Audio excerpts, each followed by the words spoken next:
화목하고 이러고 있는데 내 새끼 화목하라.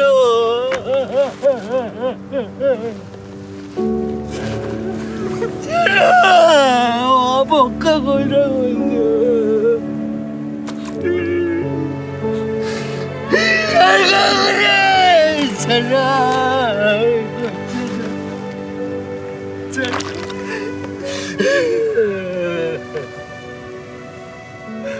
아버지는 아무 할 말이 없지. 지금으로부터 37년 전인 1987년 1월 14일 한 대학생이 경찰 조사를 받다 사망합니다. 숨진 대학생은 남영동 대공 분실에 끌려가 조사를 받던 서울대생 박종철이었습니다. 며칠 후 경찰은 책상을 탁 치니 억하고 죽었다 라고 발표합니다. 사실 박종철은 경찰의 모진 고문 끝에 사망한 것이었습니다. 경찰은 처음부터 이 끔찍한 사건을 은폐하려고 했지만은 수많은 양심들이 이를 용납하지 않았습니다. 채 피워보지도 못하고 고문으로 살해당한 22살 청년의 죽음이 민주항쟁의 거대한 분수령이 될 줄은 아무도 몰랐습니다. 박종철이 숨진 그해 1987년 6월, 그의 죽음에 대한 기억과 분노로 그의 여름은 모두가 뜨거웠습니다. 5.18에 이어 시민들은 또다시 군부 독재에 맞서기 시작했습니다. 민주화에 대한 열망으로 모두가 뜨거웠던 그날, 1987년 6월로 돌아가 봅니다. 1987년 1월 15일 중앙일보에 2단짜리 기사가 하나 실렸습니다. 경찰에서 조사받던 대학생 쇼크사. 간단한 내용이었지만은 그 안에 담긴 의미와 파급력은 간단치 않은 것이었습니다. 박종철 고문치사 사건 첫 보도였습니다. 1987년 1월 13일 밤 하숙집에 있던 서울대 언어학과 3학년 박종철이 치안본부 대공분실 수사관들에게 강제 연행됩니다. 그가 끌려간 곳은 치안본부 대공수사단 남영동 분실 509호. 이곳에서 박종철은 수사관들에게 모진 고문을 당했습니다.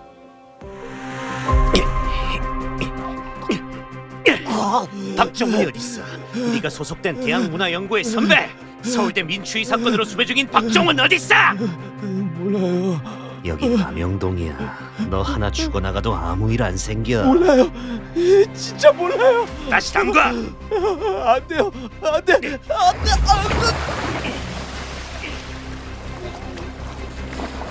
모진 고문으로 박종철은 하루 만에 사망했습니다. 사건 직후부터 경찰은 단순 쇼크사로 은폐를 시도했습니다. 그 유명한 탁 치니 억하고 죽었다 라는 말은 여기서 나온 것이었습니다. 하지만 당시 박종철을 검안했던 용산병원 내과의 오연상 박사는 고문에 의한 사망임을 직감하고 기자들에게 이 사실을 알렸습니다. 부검의 황적준 박사 또한 목 부위가 눌려 질식사했고 물고문과 전기 고문의 흔적이 있음을 폭로했습니다. 박종철 사망 사건에 대한 의혹이 잇따르자 진실 규명을 요구하는 목소리가 높아지기 시작했습니다. 결국 경찰은 사건 발생 5일 만에 물고문을 시인하며 수사경관 조한경과 강진규를 구속합니다. 민추희 사건 주요 수배자 박종훈의 소재를 알아내기 위한 위협 수단으로 조사관 경위 조한경과 경사 강진규가 동인의 머리를 욕조물에 밀어넣는 과정에서 급소인 목 부위가 욕조 턱 높이 50cm, 넓이 6cm에 눌리어 질식 사망한 것으로 판매되었습니다. 예, 박종철 고문치사 사건은 국가관리의 폭력성을 여실히 드러내준 사건입니다. 박종철 고문 사건은 특징이 질서와 안전을 위한 게 아니었거든요. 불법적인 고문에 의한 것이었고 불법적인 국가 권력에 의해서, 국가 폭력에 의해서 젊은 생명이 채 피기지 못하고 희생된 것입니다. 그게 분노한 거죠. 또 거기에 대한 이런 정부를 용납해서는 안 되겠다는 생각이 가득 찼습니다. 또 하나 중요한 점이 있습니다. 그건 뭐냐면은 이 사건을 은폐 조작했다는 것입니다. 그래서 처음에는 그 유명한 말 있지 않습니까? 탁 치니 억하고 쓰러졌다고 이야기를 했습니다. 그것은 바로 국가관리 단순히 폭력적일 뿐만 아니라 가정스럽고 위약하다는 것이죠. 그렇기 때문에 이 점을 용납할 수 없다는 생각을 갖게 됐던 거죠.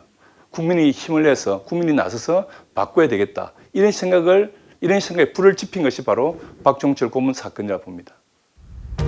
박종철 고문 치사 사건은 당시 국회에서도 논란이 됐습니다.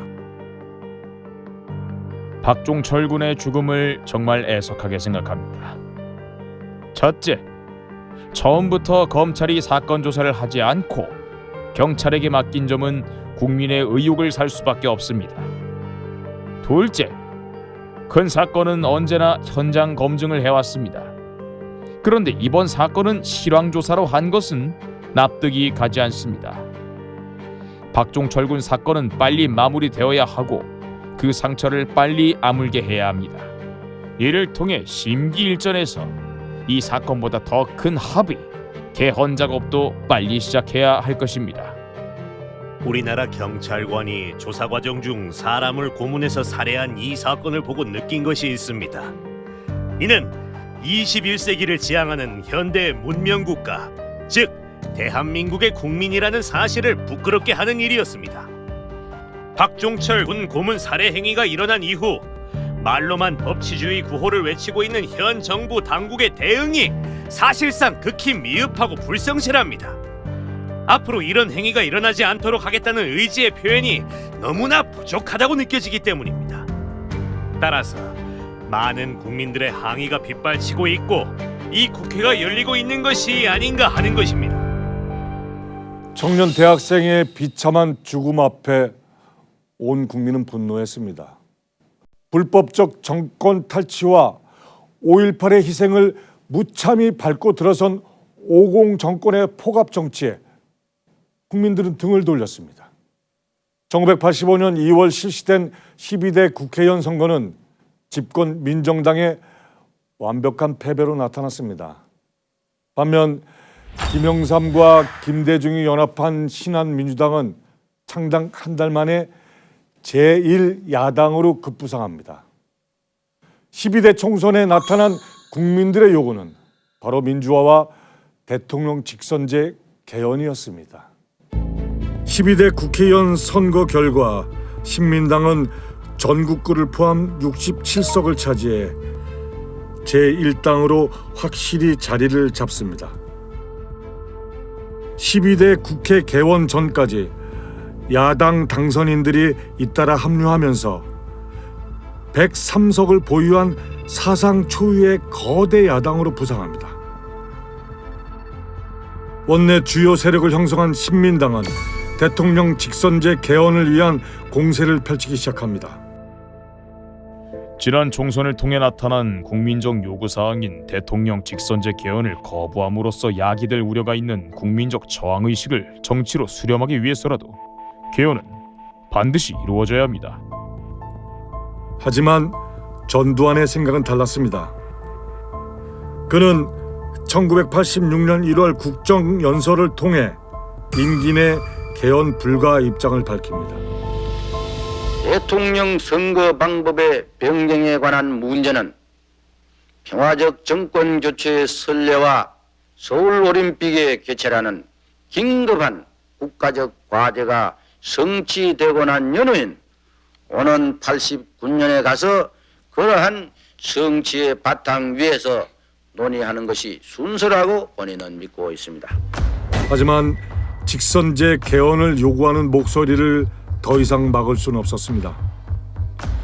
1986년 2월 4일에는 서울대에서 15개 대학 1천여 명이 모인 가운데 개헌 서명운동 추진본부 결성식이 열렸고 2월 12일에는 제1야당인 신민당과 민취업이 공동으로 1000만 개헌 서명운동을 시작했습니다. 이렇게 개헌에 대한 요구가 거세지자 전두환도 임기 내 개헌 불가 입장에서 한 발 물러섭니다.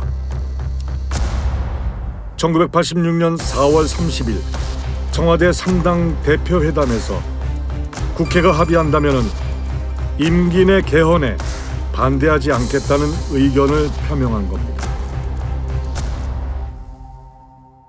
먼저 이 결의안 내용을 말씀드리면 국민의 대표기관이자 헌법 결의기관인 우리 국회가 국민 각계각층의 민의를 수렴하고 그 바탕 위에서 여야가 합의에 의한 헌법 개정안을 마련하기 위하여 국회법 제44조의 규정에 따라 의원 수 45인 이내 헌법개정특별위원회를 구성하고자 하는 것입니다.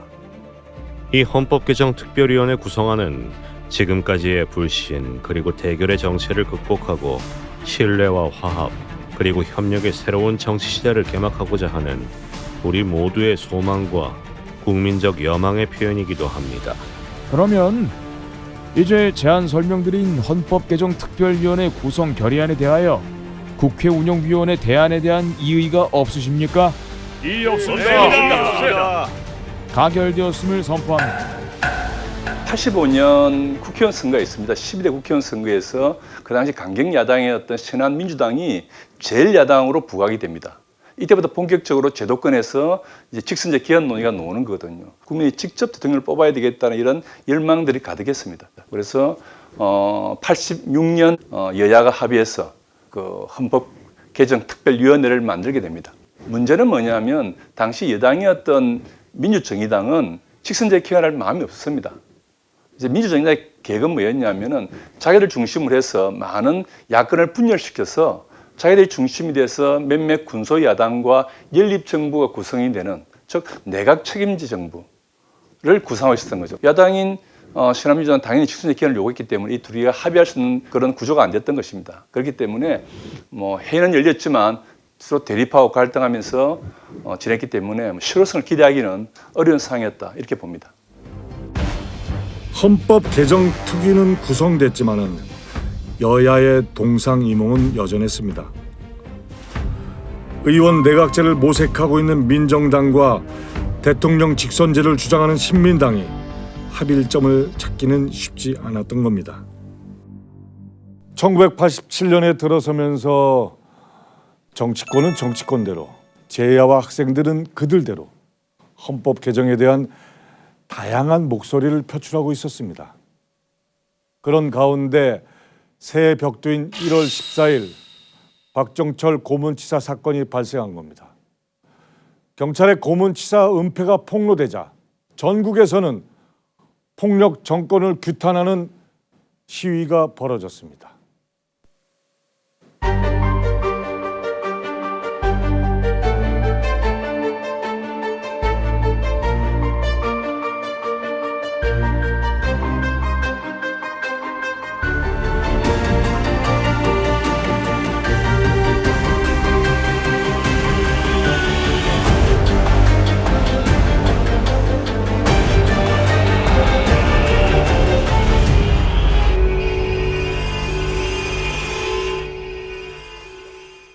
고문 정권 규탄 시위는 민주화와 대통령 직선제 개헌을 요구하는 거센 함성으로 이어졌습니다.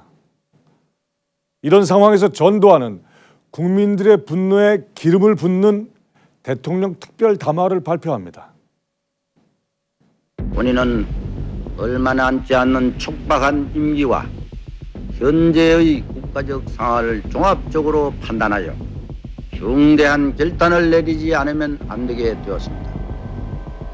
이제 본인은 임기 중 개헌이 불가능하다고 판단하고 현행 헌법에 따라 내년 2월 25일 본인의 임기 만료와 더불어 부임자에게 정부를 이양할 것을 천명하는 바입니다. 개헌을 하지 않고 기존 헌법에 따라 권력을 이양한다는 이른바 4.13 호원 조치를 발표한 것입니다. 전두환 정권은 이 당시에는 강경철을 선택합니다. 그게 이제 4.13 호원 조치였고요. 그 내용은 일체 개헌 논의를 하지 말 것.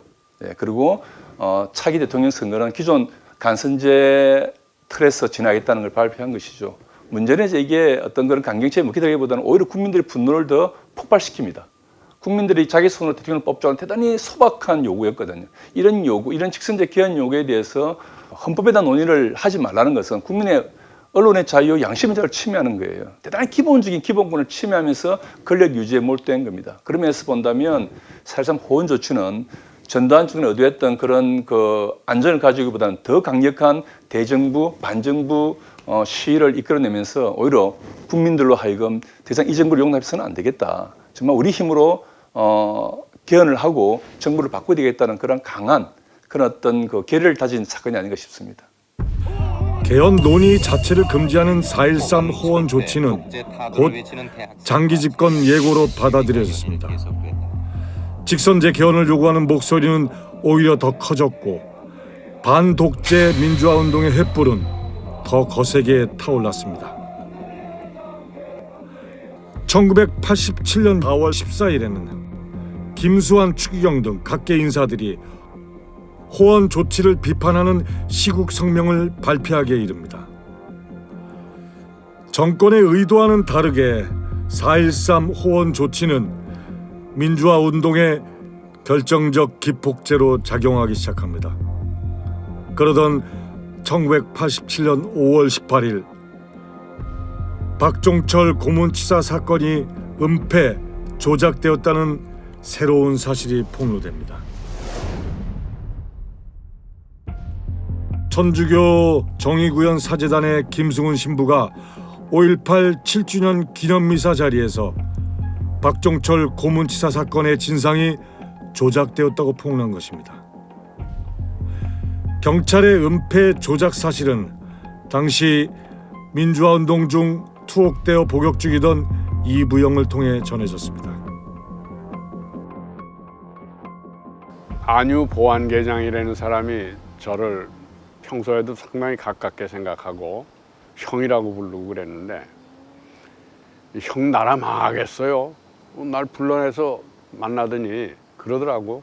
아니 그 무슨 소리요? 대공 수사단장인 그 박처원 치안감이죠. 그 사람이 영등포교도소를 방문해서 경찰관, 수사관들을 만나고 뭐 달래고 있다는 거예요. 이 사람들이 억울하다고 항의를 하고 있다는 거예요. 그 서울대생 그 박종철 군을 피의자도 아니고 그 사람 참고인이라는 거예요. 참고인에 지나지 않는데 이 사람을 물고문을 하다가 죽였다는 거예요. 그리고 발표를 했는데 진범들이 또 따로 있는데 이 두 사람만 구속했다는 거지. 그러니까 사건이 축소, 은폐, 조작되고 있다고 그게 드러난 거예요. 그래서 제가 그 안유 보안계장 말고 다른 또 보안 교도관들을 아는 사람이 있어서 불렀어요. 불러가지고 안 되겠다, 이건 이렇게 놔둬서는 앞으로도 계속 죽이고 뭐 고문하고 그럴 거 아니냐. 밖으로 알려서 함세웅 정의구현 전국 사제단 이쪽에 좀 알려야 되겠다. 그래서 그 이른바 비둘기라고 그러는데 편지를 써서 그래서 그걸 알려서 그 당시 5월 18일 5.18 광주학살 7주기 추도 미사에서 사재단의 김승훈 신부가, 대표 신부가 제가 내보낸 사실들을 다 밝혔어요. 폭로를 했죠. 그것이 큰 시위로 연결이 되고 6월 항쟁의 기폭제가 됐죠. 전국은 다시 들끓었습니다. 박종철 고문살인 은폐 조작 규탄 범국민대회준비위원회가 결성되고 5월 27일 마침내 전국에 민주화운동 지도자 2,200여 명이 함께 발족시킨 민주헌법 쟁취국민운동본부가 출범합니다. 그 첫 번째 투쟁으로 예고된 6월 10일 고문살인 은폐 규탄 및 호원 철폐 국민대회를 앞두고 긴장은 한층 고조됐습니다. 정부의 대응 역시 강경해졌습니다. 국민 여러분께서도 아시다시피 최근 일부 야당 정치인, 종교인과 제야 불순 세력 및 좌경 운동권이 소위 민주헌법 쟁취 국민운동본부라는 불순단체를 조직 6월 10일 서울 도심과 전국에 걸쳐 동시에 이른바 박군사건 규탄 및 호헌철폐 국민대회라는 불법 군중집회 및 시위를 획책함으로써 극도의 사회혼란을 유발하고 국법 질서를 파괴하려 하고 있습니다. 경찰은 야권의 6월 10일 대회를 원천 봉쇄하기로 하고 내일부터 오는 11일까지 가포 비상경계에 들어가겠습니다. 김진호. 경찰 역시 6월 10일 국민대회를 대비해 가포 비상령을 내리고 6월 7일부터 검문 검색을 강화하는 한편 8일 밤에는 전국 110개 대학을 수색하는 등 강력 대응에 들어갔습니다. 전국에 걸친 6월 10일 불법 집회는 치안 질서를 교란시키고 국법 질서를 파괴하여 극도 사회 분화를 조성함으로써 결국 국민의 불평과 지장을 초래할 것이 분명합니다. 국법 수호와 치안 질서 유지의 임무를 맡고 있는 우리 경찰로서는 이 같은 불순 집회가 야기할 사회 혼란 책동과 국민 생활의 안정 침해를 그대로 방치할 수는 없는 것입니다. 87년 6월 9일 연세대학교 교문 앞에서 그 다음 날 있을 6월 10일 총궐기를 위한 준비 집회에 참석을 했었고요. 집회 명칭은 이제 6.90 총궐기를 위한 연세인 결의대회, 그리고 이제 말하자면 민주주의를 위한 총궐기를 촉구하는 그러한 집회였고요. 그래서 그날은 특별히 경찰하고 격돌할 준비를 한 집회가 아니라 그냥 평화적인 집회였고, 아무것도 예를 들면 무슨 화염병이나 강목이나 또 폭력을 행사할 수 있는 어떤 도구도 준비가 안 돼 있는 그냥 일종의 캠페인성 행진을 했던 집회였습니다. 교문 앞에서 그렇게 평화적인 집회를 하고 있는데 이제 경찰이 직격탄을 쏘기 시작한 거죠. 해산시키려고.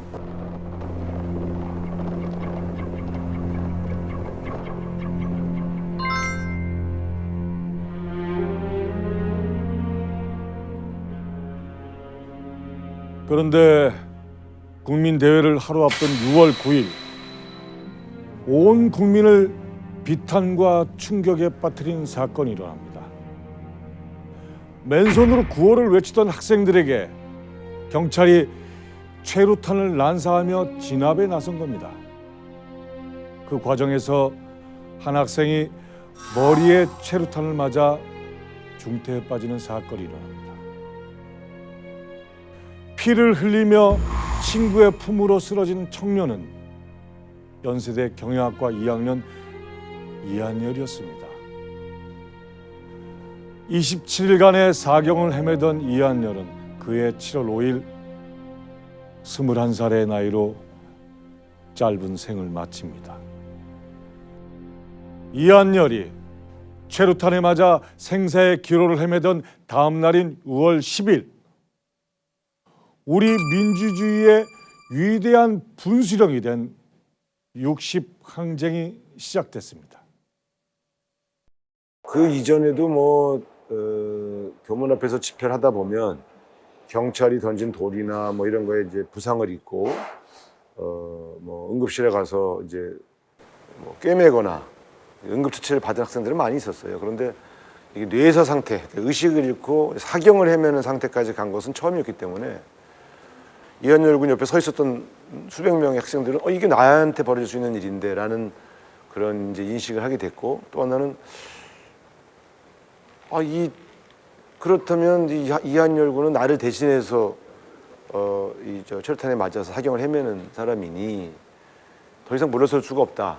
정말로 우리가 6월 10일 날은 정말 이 전두환 군사 독재를 끝내기 위한 투쟁에서 절대 물러서지 말자. 이런 결의가 오히려 높아지는. 그러니까 막 경찰이 쫓아와도 아니 지금 내 친구가 내 동료가 병원에 사경을 헤매는데 내가 어딜 피한단 말인가, 이런 그런 어떤 각오를 하게 만든 계기였고요. 드디어 국민대회가 예정된 6월 10일이 밝았습니다.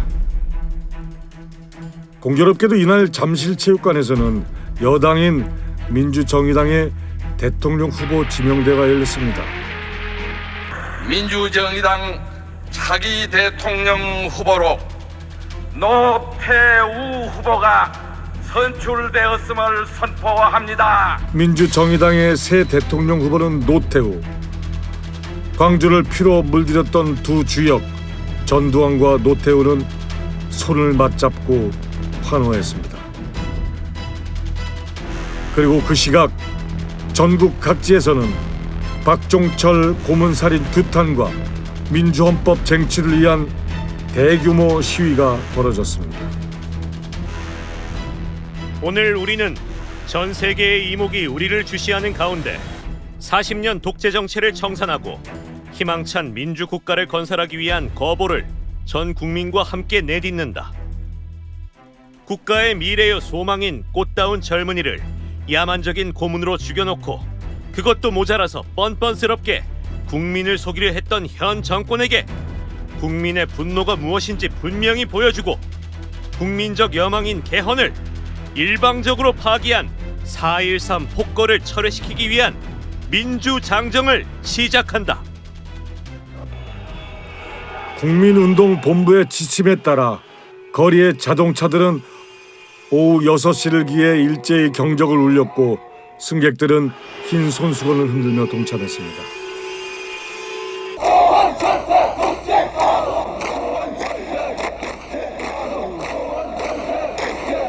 거리에는 호원 철폐 독재 타도 이렇게 외치는 시민들의 함성이 울려 퍼졌습니다.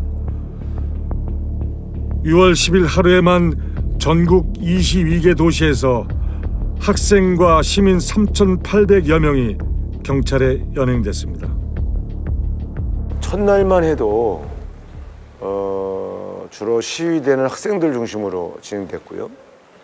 거리에 있는 무슨 넥타이 부대라고 불려지는 이제 직장인, 상인들, 또 길을 가던 사람들은 주로 이제 인도에서 학생들을 지켜보는 그런 모습이었죠. 그런데 하루 이틀이 지나면서 이제 경찰들이 학생들을 폭력적으로 연행을 하기 시작하니까 그다음부터 이제 처음에 말리다가 뛰어들어와서 같이 구호를 외치는, 그러니까 평범한 시민들이 시위대로 돌변하는 그런 과정이 이제 매일매일 이제 변화되고 있었죠. 그런데 학생들 시위대에 아주머니들, 아저씨들, 그리고 직장인들이 뛰어들면서 전체 국민들이 참여하는 시위로 변화되니까 그거는 전두환 정권이 굉장히 위협을 느꼈죠.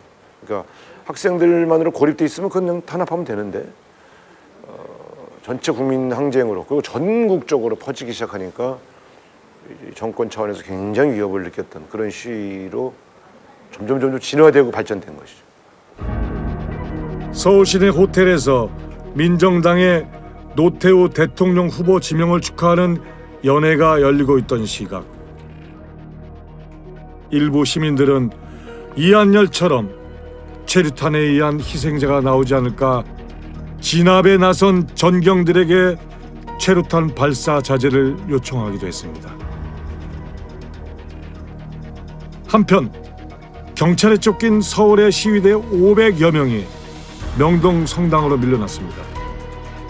시위는 밤까지 이어졌고 그렇게 예정에도 없었던 5박 6일의 농성이 시작됐습니다. 주최 측에서도 예상 못한 뜻밖의 상황이라 해산을 고려하는 상황이었습니다. 하지만 이들을 더 격렬한 농성으로 몰고 간 것은 경찰의 대응이었습니다. 제야 불순단체 및 일부 야당이 주도한 이번 불법 집회는 전국에 걸쳐 조직적으로 추진되었고 또한 주체적의 원색적인 선동행위로 말미암아 급진 자경 세력이 이에 편성함으로써 그 폭력성이 명백히 드러났습니다. 명동성당 농성 투쟁에 대해 경찰은 60 국민대회와는 성격을 달리하는 체제 전복적 국기문란 행위라고 규정하며 압도적인 물리력으로 성당 진입을 시도했습니다. 명동성당으로 밀고 들어오는 경찰을 가로막아 인간 방패 역할을 한 것은 다름 아닌 신부와 수녀들이었습니다. 진압에 밀려서 명동성당으로 밀려 들어간 거예요. 정확하게 말하면 처음부터 명동성당에서 시위하려고 했던 게 아니고 정부한 것도 아니고 명동성당에 들어가서 농성이 되어버린 거예요. 이 말을 정부나 이제 언론에서는 점거 농성이라는 표현을 쓴 거고 이게 계속 이제 투쟁의 풀시가 되는 겁니다. 매일 사람들에서 지지 농성을 벌리는 그 주변을 싸가지고 이 분위기를 약화시키려면 농성 인원들을 뽑아내야 되는 거예요. 그래서 이제 그때 경찰이 뭐 진압하겠다라고 통보를 하니까 김산 추기경이 날 밟고 가라. 내 밟은 다음에 그 다음에 뭐 우리 사제들 수녀들 밟고 가라는 이야기를 했죠. 예. 시민들은 자발적인 모금으로 명동성당 농성을 지지했습니다. 성당 안팎에는 시위대에 보내는 격려의 글들이 나붙었고 그렇게 명동성당 농성 투쟁이 계속되는 동안 시위대는 매일 명동 골목으로 나갔습니다. 그리고 하루 이틀 시간이 지날수록 시민들의 합류는 급격히 늘었습니다. 점심때마다 직장인들이 몰려나와 시위대와 함께하면서 명동 골목은 어느새 넥타이 부대로 가득 차게 되었습니다.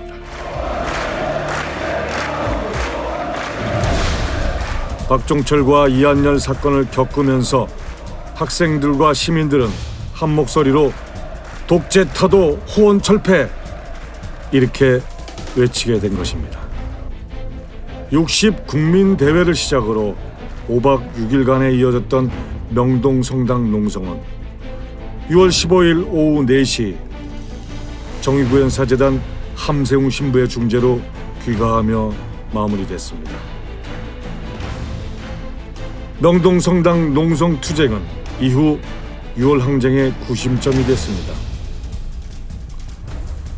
넥타이 부대로 불리는 시민 참여 시위를 유도하고 6월 항쟁을 상징하는 민주주의의 성지로 떠오른 것입니다. 6월 18일에는 이한열 피격 사건이 기폭제가 된 최루탄 추방 대회가 열렸습니다. 전국 26개 지역에서 60 국민대회보다 많은 인파가 모였고 21일까지 계속됐습니다. 그러던 6월 22일 전두환과 김영삼의 영수회담 소식이 전해졌습니다. 이에 국민운동본부는 영수회담을 지켜보기로 하고 23일로 예정됐던 국민평화대행진을 26일로 연기했습니다.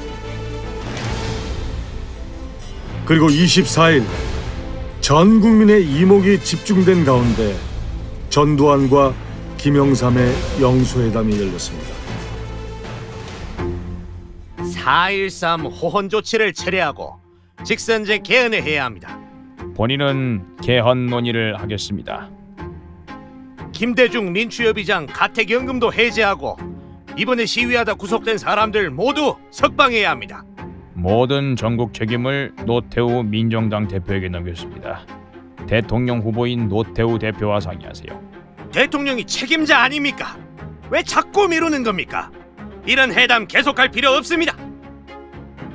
전두환은 개헌 논의를 즉각 제기할 것만 약속했을 뿐 국민투표와 직선제 개헌은 수용하지 않으면서 결국 영수회담은 결렬되고 말았습니다. 내가 국민운동본부가 그동안 대회하려고 하는데 사실 내가 2번 연기를 시켰다. 연기를 시켰는데 이제는 이번에도 사실 솔직하게 연기를 하도록 부탁까지 했는데 그게 절대 분위기를 어렵게 돼 있다. 나하고 당신하고 만나는 이 결과에 따라서 26일 날 대회를 하는 것이다. 지금 4.13 사태 같은 거 이걸 철회를 하겠다 말을 안 하는데 이게 얼마나 엄청나게 중요한 것인지 아느냐. 야당 총재하고 만나서 개헌에 관한 협상이 이루어지겠지 이렇게 기대를 했었죠. 그런데 6월 24일 날 결국 개헌에 관한 어떤 언질도 주지 않으면서 영수회담이 결렬되고 나서 국민들은 야 이거는 이 정도 힘을 보여줬는데도 전두환 정권이 물러서지 않는 걸 보면 이젠 전두환 정권을 끌어내려야 되겠다라고 하는 이 쪽으로 점점점 국민들의 의사가 진화되고요. 그래서 6월 26일 날 있었던 국민 대행진은 대한민국 역사상 최대 인파가 집회에 참여하게 됩니다. 전국적으로 한 200만 정도가 참여해서 그때는 좀 관망하던 국민들까지 정말 전부 집회에 참여했고 서울 같은 경우는 뭐 한 2만 명의 경찰력이 아무 의미가 없었습니다. 한 30-40만의 인파가 도심 전역을 그냥 장악을 하니까 경찰도 더 이상 진압을 포기하고 그냥 방관할 수밖에 없는. 그러니까 사실상 그때 신문에는 무정부 상태다. 무정부 상태라는 건 결국 정부의 통제력이 상실된 그런 상황이고요. 전두환 전 대통령이 더 이상 경찰력으로는 이 시위대를 막을 수 없는 상황까지 이르게 됐죠. 영수회담이 결렬되면서 6월 26일 예정대로 국민평화 대행진이 열렸습니다. 전국 34개 시와 4개 군에서 140만 명이 참가한 범국민적인 대규모 시위가 벌어진 겁니다. 시민들이 적극 동참하면서 시위의 규모는 60대회의 3배에 달했습니다. 6월 항쟁은 침묵하던 시민들의 지지와 동참으로 이루어진 시민항쟁이었습니다. 사무실에서 거리로 나온 넥타이 부대를 비롯해 나이, 성별을 가리지 않는 전 국민적인 민주항쟁이었습니다. 이게 우리가 주목할 부분이 뭐냐면은 흔히 이제 그 넥타이 부대라고 일컬어주는 넥타이를 메고 시위에 참여했던 셀러리맨들이라든지 그다음에 남도면 시장의 상인들의 주목할 필요가 있습니다. 왜냐하면 이분들이 7년 전에 1980년 서울에 보면은 시위에 냉담했던 사람들이에요. 왜 이들이 돌아섰느냐? 물론 이제 아주 기본적으로는 민주주의에 대한 열망이 강했겠죠. 그리고 또 박종철 고문치사장에 나타났던 전두환 정권의 폭력성과 가정스러움에 분노가 들끓었을 겁니다. 근데 더 중요한 구조적 요인이 있습니다. 그게 뭐냐면 한국이 그만큼 성장한 거예요.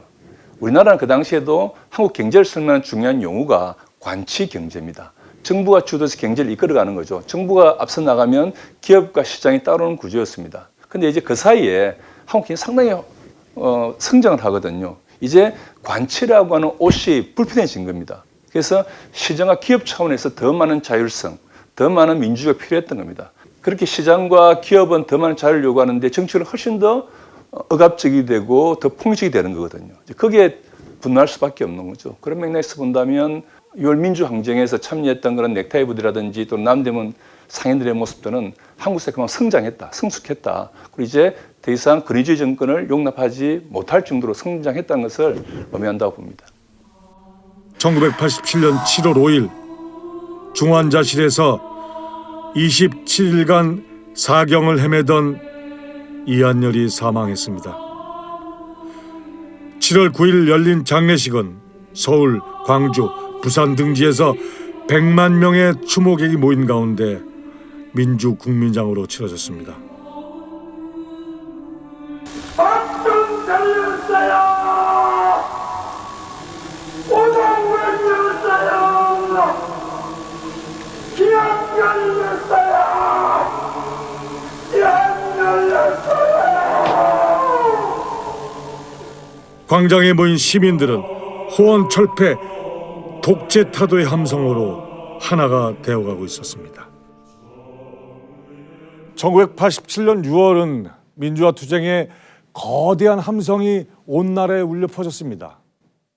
시민들의 끈질긴 항쟁 앞에 독재 정권은 무릎을 꿇을 수밖에 없었습니다. 1987년 6월 29일 마침내 온 국민의 외침에 독재 정권은 항복을 선언합니다. 6.29 선언. 노태우 대통령 후보는 대통령 직선제 요구를 수용하겠다는 시국 선언을 전격적으로 발표합니다. 국민들의 민주화에 대한 열망이 승리를 거둔 순간이었습니다. 국민적 화해를 이룩하기 위하여는 대통령 직선제를 택하지 않을 수 없다는 6.29 선언에는 대통령 직선제 개헌을 포함해 김대중 사면 복권, 국민 기본권 신장, 지방자치제 실시, 정당의 자유로운 활동 보장 등 8개 조항이 담겨 있습니다.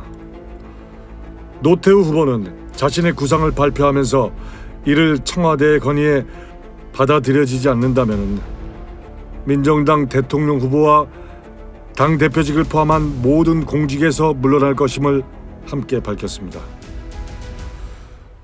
6.29 선언 이틀 뒤 전두환은 노태우 대표의 구상을 전폭적으로 수용하겠다는 특별 담화를 발표합니다. 본인은 여야가 소속한 시일 내에 대통령 직선제 합의해서 개헌이 확정되면 임기 중에 새로운 헌법에 따라서 제13대 대통령 선거를 실시하고 그러니까 전두환 정권의 완전한 퇴진을 꿈꿨던 분들은 사실은 실망스러운 결과고요. 그러니까 물론 직선제 개헌을 받아들였지만 군사 정권의 즉각 퇴진을 주장했던 사람들은 좀 허탈한 그런 결과였다고 볼 수 있겠지만 대다수 국민들은 이 정도라도 우리가 얻어낸 것은 대단한 성과다. 그래서 이제 대통령을 우리 국민들이 직접 뽑을 수 있게 됐으니 이제는 이 정도의 성과를 가지고 다시 우리가 그 다음 단계를 준비하자. 이런 쪽이 이제 대다수 국민들의 판단이었죠. 돌이켜 보면 전두환 정권을 즉각적으로 퇴진시키지 못한 것은 아쉬웠지만 대한민국 민주주의에서 이 직선제 개헌이 안정적으로 유지되고 그 이후에 지금 한 37년간 이제 국민들이 자신의 힘으로 대통령을 선택할 수 있게 만들어진 것은 전 대단한 의미가 있다고 생각합니다. 이로써 4.13 호원 조치는 정식으로 철회되고 직선제 개헌안이 관철됐습니다. 국회에서도 개헌 논의가 본격적으로 이루어지기 시작했습니다.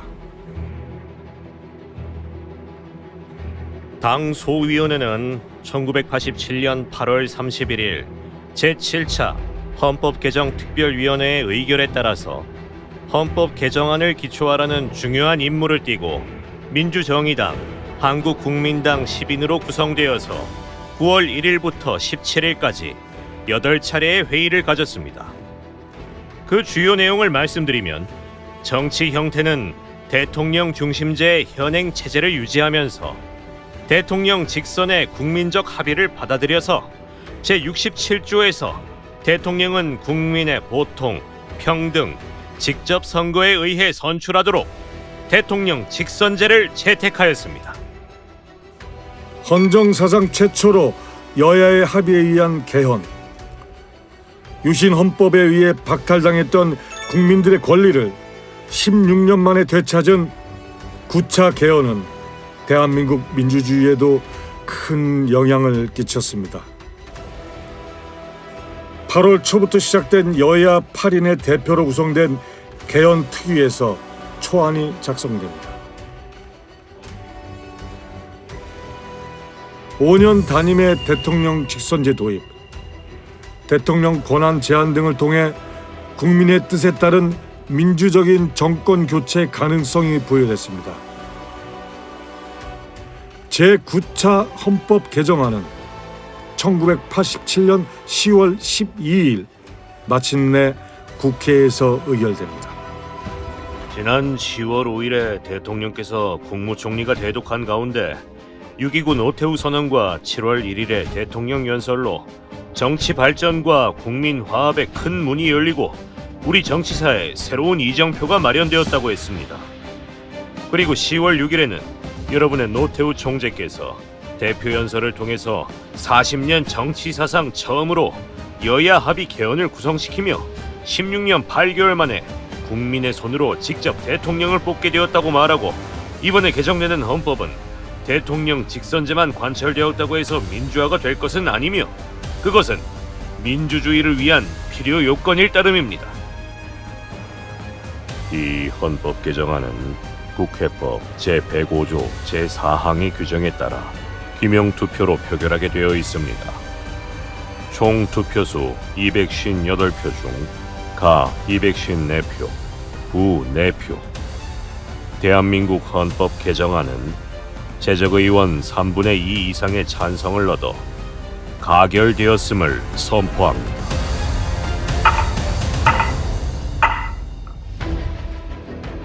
국회를 통과한 개정 헌법안은 국민투표에서 93.1%라는 압도적인 지지로 확정됩니다. 그리고 이틀 뒤인 10월 29일 마침내 제9차 개정 헌법이 공포됩니다. 그렇게 탄생한 개정 헌법안은 5년 단임의 대통령 직선제 도입, 대통령의 비상조치권과 국회 해상권 폐지, 국회의 국정감사권 부활, 헌법재판소 신설 등의 내용을 담았습니다. 타협에 의한 민주화 이행 과정을 이야기를 합니다. 이게 뭐냐면 이제 타협이라는 것이 서로 만나서 타협하는 것이 아니라 암묵적 타협이 이루어지는 거죠. 처음에 강기철 선택했던 전두환 정권이 이제 너무 국민들의 압력이 강하기 때문에 6.29 선이라고 하는 유화체를 선택을 합니다. 6.29 선을 통해서 국민이 요구를 받아들였던 거죠. 직선제 기원을 받아들입니다. 그것이 헌법으로 제도화가 되고 그 헌법의 제도화가 실행되었던 것이 87년 12회 대통령 선거입니다. 정치 세력 간의 극단적 대립 없이 서로가 새롭게 만들어진 경쟁의 규칙에서 새롭게 경쟁하는 그런 틀이 만들어진 거죠. 그런 맥락에서 볼 때 87년 민주화 운동을 크게 보면 타협에 의한 민주화 이행이 평화적으로 이루어졌다라고 평가할 수 있습니다. 박종철과 이한열로부터 시작된 싸움은 6월 항쟁으로 이어졌습니다. 1987년 6월 그의 여름은 민주화의 열망으로 아주 뜨겁게 타올랐습니다. 꺼져가던 민주주의에 대한 작은 불씨를 살려냈던 직선제 개헌, 군부 독재에 맞선 시민들의 뜨거운 열망이 가져온 승리였습니다. 수백만 명의 시민들이 거리에서 민주주의를 외쳤기 때문에 가능한 일이었습니다. 1987년 6월 민주항쟁, 우리 민주주의 역사에 물줄기를 돌린 위대한 시민혁명이었습니다. 그러나 역사는 되풀이되는 걸까요? 1987년 6월 민주항쟁의 기억은 분열과 반목으로 인해 사라지고 맙니다. 1987년 겨울 13대 대통령 당선자 노태우, 50 정권의 연장으로 뜨거웠던 한 해가 막을 내리고 맙니다.